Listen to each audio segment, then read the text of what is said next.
Coucou tout le monde, soyez les bienvenus sur ma chaîne YouTube. J'espère que vous allez bien. Moi, je vais très bien. Alors, pour les nouveaux et ceux qui ne se sont pas encore abonnés à la chaîne, abonnez-vous à ma chaîne YouTube pour ne rater aucune vidéo. Welcome to my YouTube channel, guys. I hope you're doing well. I'm okay. If you didn't yet subscribe to my channel, please do it now so that you don't miss any video I will post later. Well, today we are going to talk about how to come to Japan and study as a private student. Aujourd'hui, nous allons aborder un sujet qui revient beaucoup dans les questions sur ma messagerie, sur mon blog, sur YouTube, sur Facebook, je voudrais dire. Alors, les gens veulent savoir en fait si c'est possible de venir étudier au Japon sans bourse. Et j'aimerais leur dire oui. Oui, on peut venir étudier au Japon sans bourse. Et j'ai aujourd'hui avec moi un étudiant béninois qui fait sa thèse au Japon. Il va se présenter, il va nous expliquer en fait quel est le processus et un peu nous donner les détails de comment est-ce qu'on peut faire pour venir étudier au Japon sans bourse. Bonjour, est-ce que vous pouvez vous présenter à mes abonnés? Oui, bien sûr, bonjour. Bonjour tout le monde, mon nom c'est Hervé Gonrudogu, je suis étudiant, je fais une thèse en création régionale d'environnement, c'est de la foresterie. Ok, alors quand on veut être étudiant, on veut venir étudier au Japon sans bourse, quelle est la première étape? Quel est le must, la première étape pour étudier au Japon sans bourse? Oui, la première étape est de trouver un superviseur, un professeur qui va encadrer tes études. Je crois que c'est même la plus déterminante parce que sans ça, tu ne peux pas avancer dans le processus. Alors, il faut trouver quelqu'un qui soit relativement dans le domaine, ou tout au moins proche du domaine que tu veux, dans lequel tu aimerais étudier, pouvoir le convaincre de t'accepter dans son équipe. Ok. Et comment est-ce que tu rentres en contact avec le professeur? Par email. Le contact, l'interaction commence par email. Progressivement, il peut y avoir des appels téléphoniques en ligne par WhatsApp ou autres réseaux. Quelquefois par meeting vidéo aussi, meeting Skype. Parce que, bon, généralement, les gens préfèrent réellement savoir à qui ils ont affaire. Ok. Donc, en fait, le premier contact se fait par mail. Et j'aimerais aussi ajouter que chaque université a un site web.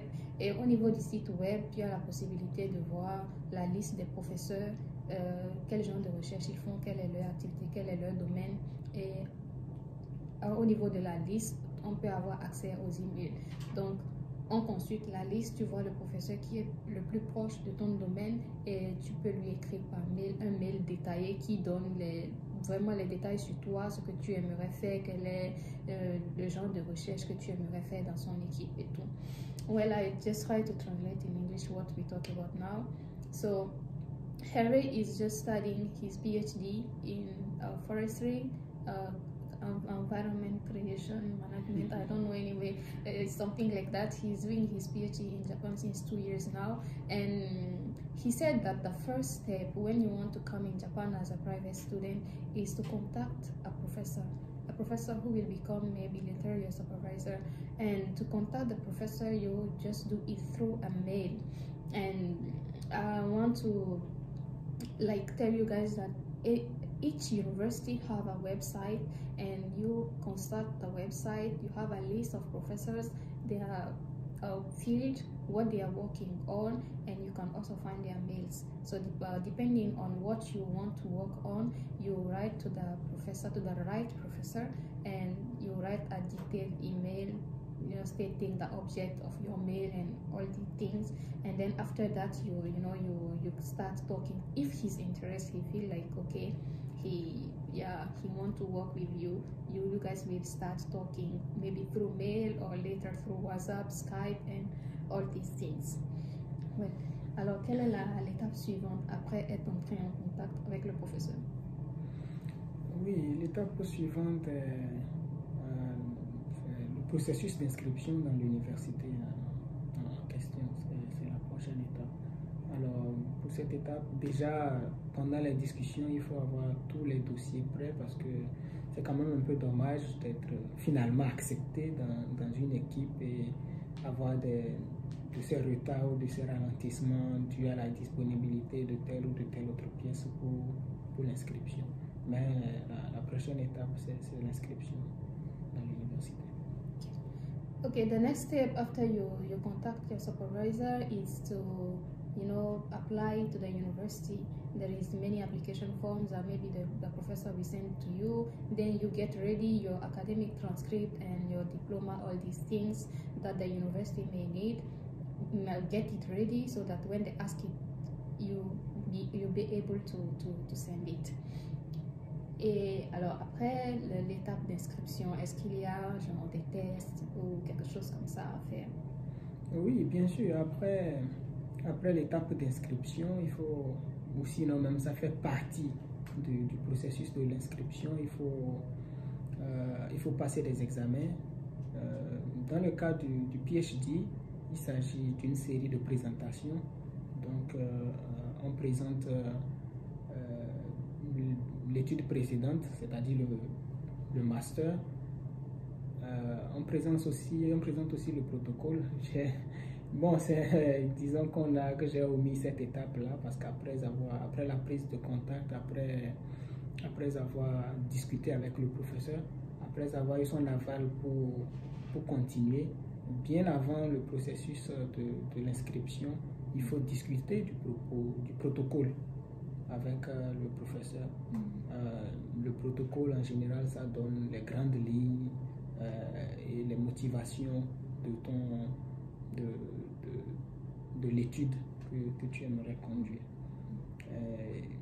Oui, c'est le principal. Okay, yeah, even he forgot to talk about the research plan. The research plan just comes before you apply to the university. You know, when you contact the professor, then you guys talk, then he feel like, okay, I feel like I want to accept this student.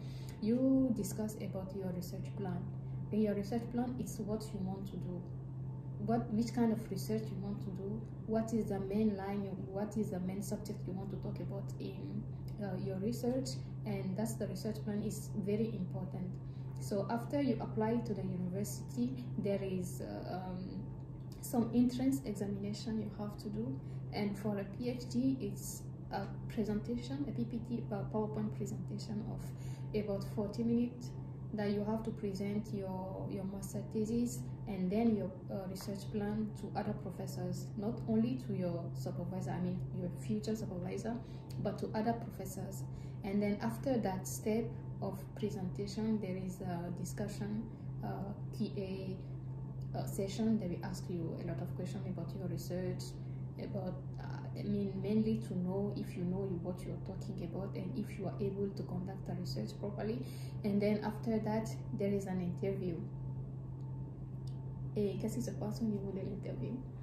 Au niveau de l'interview, déjà, c'est une discussion par rapport à ton étude de master, mais également par rapport à ton protocole. Mais quelquefois, il y a aussi des questions d'ordre personnel, genre tes motivations, tes objectifs, après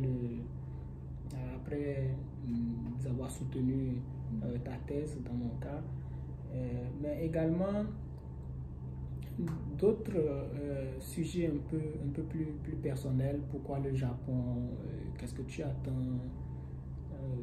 Genre tes objectifs du point de vue personnel. Donc il faut déjà être préparé à ce genre de discussion et pouvoir dire clairement ce à quoi tu aspires, ce que tu es en tant que personne.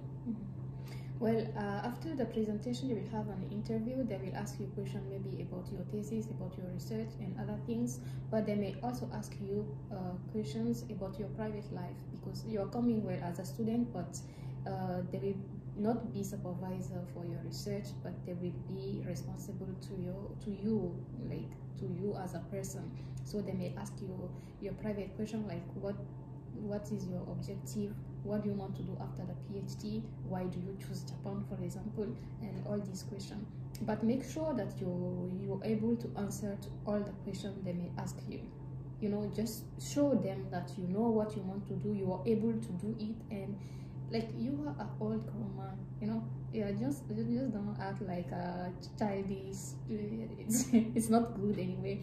just make sure that you're able to answer all the questions they will ask you very clearly. Alors, après cette étape-là, qu'est-ce qui suit? Après cette étape, ce sont les résultats. Bien entendu, il y a tout ce trac, ce stress avant et après l'étape des résultats, si c'est positif, je crois qu'il y a ce sentiment d'accomplissement qui est au rendez-vous parce que c'est tout un processus, c'est tout un stress. Tu as dû prouver que tu étais capable d'appartenir à une équipe, de conduire une recherche, d'avoir le background nécessaire déjà en tant qu'étudiant, mais aussi ta propre personne. Tu as su te vendre en fait. Et tu as pu suivre le processus. Maintenant que tout est fini, c'est la joie. C'est un ouf de soulagement. C'est un sérieux ouf. C'est un sérieux ouf. Ok. J'aimerais aussi ajouter que pour le PhD, on fait une présentation orale, mais par exemple pour le master, ce n'est pas une présentation orale, c'est plutôt écrit. L'examination écrite, ça dépend de ton domaine. Par exemple, moi, je fais de la production végétale, donc pour moi, je devais composer dans 2 matières, la physiologie de la plante et la pathologie de la plante. Donc, ça dépend de ce que tu veux faire. Quand tu veux faire un master, c'est un test écrit suivi d'une interview, forcément devant une panel de professeurs. Et quand c'est le PhD, c'est une présentation orale d'environ 40 minutes où tu présentes ta thèse de master et ton protocole de recherche. Sois sûr d'être en mesure de pouvoir te vendre. Tu te vends en tant que personne, en tant que chercheur. Il faut que celui qui te recrute, celui qui t'accepte comme superviseur se dise oui, il peut m'apporter un plus. Il peut m'emmener quelque chose en plus dans mon équipe parce que c'est une équipe, c'est de la recherche. Voilà. Well, what he was saying is that after all these things, I wanted to add that for the PhD, it's an oral presentation of about 40 minutes, but for a master, you have to do a writing test.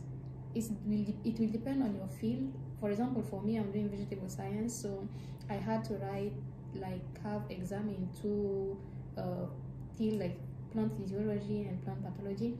So it will depend on your field. For the master, you have to write, and for the PhD, it's an oral presentation. Well, now for the PhD, you don't need to be here, and you can do it through Skype. And for the master, I think for the master, there is also a system that you can just do it, the interview and the writing test through Skype. It depends on your supervisor. Well, and after that, when you just pass through all these things, you were just happy because, you know, it was not easy, it was stressful and all the things. And yeah, you can say, yeah, I'm proud of myself. And yes, congratulations. But, you know, going abroad and coming to Japan is another stress. So I will ask him how it was. Alors, c'était comment, genre, appréhender ta nouvelle vie, tout ça? Oui, il y a ce trac inévitable, bien sûr, qu'on ressent, parce que, oui, il y a cette fierté, il y a cette victoire-là qu'on savoure encore, mais une nouvelle vie désormais t'attend et tu sais réellement pas comment ça va se passer. On a beau te dire ou te prévenir, mais l'inconnu, c'est l'inconnu. Il y a ce petit trac qui est là, mais je crois que la victoire et la détermination viennent à bout très rapidement de ce petit sentiment qui dérange souvent. Ouais. So after you get the entrance exam, then you have to come, like, yeah, you feel stress and you worry about your finances, you know, you worry about what will be my new life, my finance issues. I don't have scholarship, how it's gonna be, is it people kind there, you know, all these things that you start thinking about. But the good news is that when you come to Japan, the system is made that you can just work maybe as a teaching assistant or research assistant. It depends on your supervisor, and you can also have like part-time jobs outside of the university. Your supervisor will try to, you know, make the time for you so that you can work outside to get money for your living expenses. And also in Japan, there is a lot of scholarship. Once you are here, you are in the university, there is a lot of scholarship provided by the private companies or private organizations, and yeah, if you work hard, you can get them. For the first year, maybe it will be difficult. The first year, it will really be difficult because there is student before you. There will be there will be the priorities. But after the first year, and if you are very lucky, after half year, you can be able to get the scholarship. Alors, ce que je disais, c'est quoi? Quand on finit, on a cette victoire, comme il l'a dit. Il y a d'autres problèmes qui pointent parce que aller à l'étranger, c'est une nouvelle vie, on ne sait pas à quoi s'attendre et tout. Il y a encore le trac et tout. Mais la bonne nouvelle, c'est que une fois que tu viens au Japon, il y a beaucoup de bourses que des organismes privés financent, des entreprises, ou, en tout cas, ou même l'État, beaucoup de bourses qu'ils financent. Et après la première année, tu peux être en mesure d'obtenir une bourse. La première année, généralement, c'est un peu difficile parce que il y a d'autres étudiants avant toi qui seront priorisés quand il va s'agir de recommandations de l'université. Mais si tu es très très chanceux, après peut-être 6 mois ou 1 an, tu dois être en mesure d'obtenir quand même une bourse qui va t'aider. Mais en dehors de ça, sur l'université, le système est fait de telle sorte que quand tu viens et que tu n'as pas vraiment les ressources financières qu'il faut, tu peux travailler comme assistant de ton prof, ça dépend. Ou si tu fais une thèse, tu peux travailler comme assistant de recherche et l'université te paye quand même quelque chose qui te permet de soutenir tes dépenses quotidiennes. Et oui, voilà.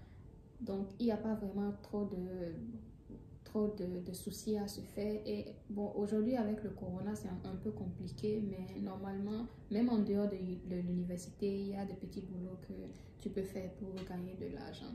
Je vais peut-être en parler dans une autre vidéo si vous êtes intéressé. Et voilà.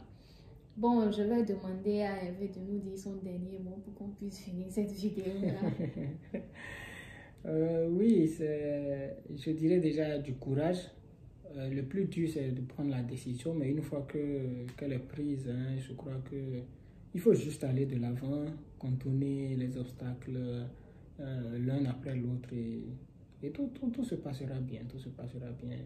Une fois ici, je crois que, comme elle l'a dit, le système est assez flexible quant au support des étudiants, c'est-à-dire de bonnes horaires, une bonne collaboration, de telle sorte que tu puisses aller faire tes jobs à temps partiel et aussi de ces petites opportunités à l'interne dans l'université où tu peux être assistant de recherche et quand même gagner quelque chose.